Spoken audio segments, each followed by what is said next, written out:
الدكتور محمد مرسي عيسى العيار 13 مليون.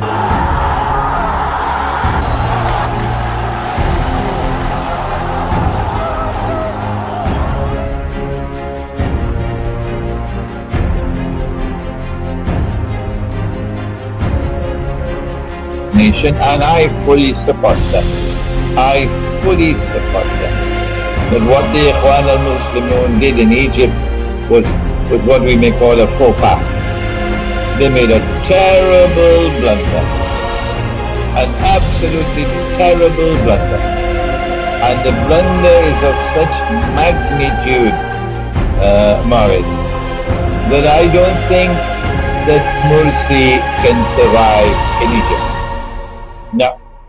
الإعلام الدستوري الجديد الذي اختاره الرئيس المصري محمد مرسي أثار غضب آلاف المصريين الذين احتشدوا يوم الجمعة في عدة مدن مصرية. إعلان دستوري! إعلان دستوري! الإعلان الدستوري مرسي عايز يهدها وعايز يفككها وخلاص أعلن حرب أهلية. أنا بتخانق مع أخويا في الجامع.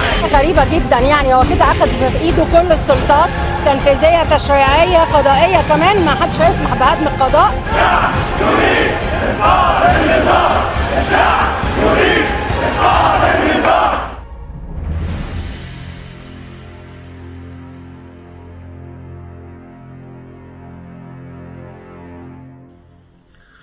We will be rooting for Putin. May I change the subject to Egypt at this point? Egypt is in terrible turmoil. I mean, I cannot understand what solutions there can be. It is polarized. What is the prognosis for this succession or the success of Egypt? Has Morsi completely mishandled the whole situation? He has a temporary respite in that the organization of Islamic states, which chose for themselves a very curious name, Organization of the Islamic Conference. It was actually chosen in French, l'Organisation de la Conférence Islamique, and that was then translated to English as the Organization of the Islamic Conference. And that name remained with them for, I don't know, 40, 50 years, until they have now changed it, I believe. It is such an unimportant organization that we hardly keep up with this news. I think the new name is Islamic Organization of Islamic Cooperation, OIC. This organization met in a summit conference in Cairo over the last few days. And Morsi, acting as host, was able to reap some political dividends from the assembly of all of these heads of state. Most of them didn't come, but many of them were there. And it raised his prestige. But I think it was only a temporary respite. And then once the conference is over, the conference just ended. And the guests have returned to their homes. Then the Egyptian people are going to be back again on the streets, venting their rage and their righteous indignation, and I fully support them. I fully support them. That what the Ikhwan al-Muslimun did in Egypt was what we may call a faux pas. They made a terrible blunder. An absolutely terrible blunder. And the blunder is of such magnitude, Maurice, that I don't think that Morsi can survive in Egypt. No.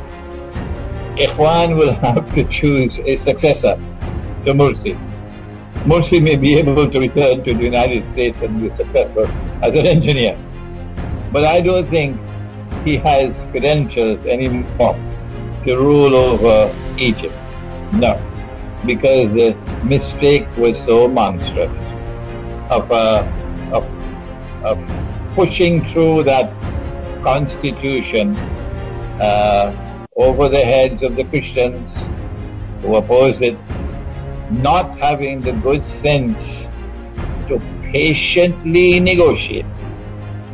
no matter how long, and try to arrive at a consensus, which is what Prophet Muhammad, Allah's blessings be upon him, did.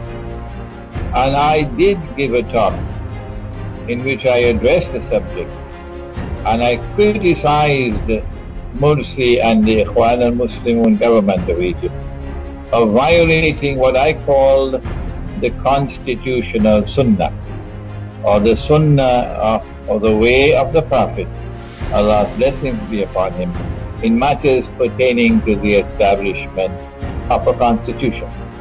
Because he did negotiate a constitution in Medina, and he spent something like 7 months patiently negotiating, not only with the pagan Arab tribes, but with a large number of Jewish tribes who were there. And you had to negotiate with each tribe, because the tribes, even the Jewish tribes, were at war with each other. And this is what he did patiently over 7 months.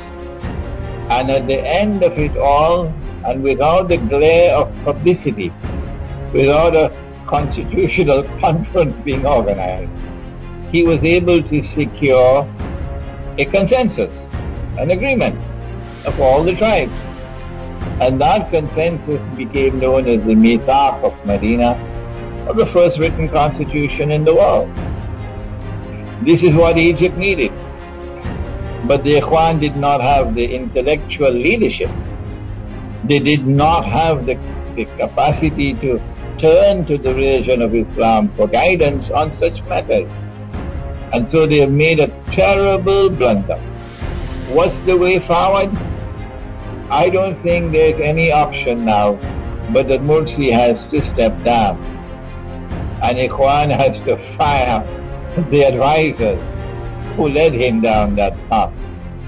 And they have to put forward somebody else who will be more conciliatory, who will reach out to the Christians of Egypt, who were there in Egypt long before Islam came to Egypt.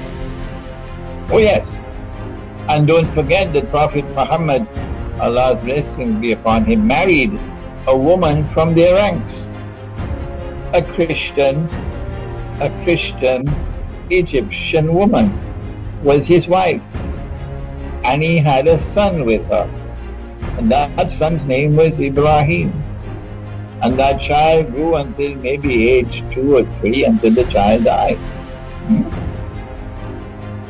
And then he left word, the Prophet did, that we must be kind to them, for they are our kith and kin.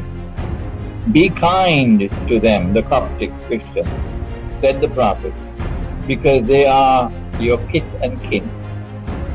And so the way forward, and I'm sure that Morsi is not going to like this, but I hope that Ikhwan is listening to me.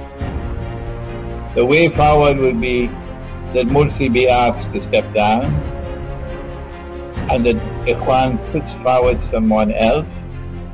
I don't know what's the constitutional mechanism for it. We'll have to look at the Egyptian law.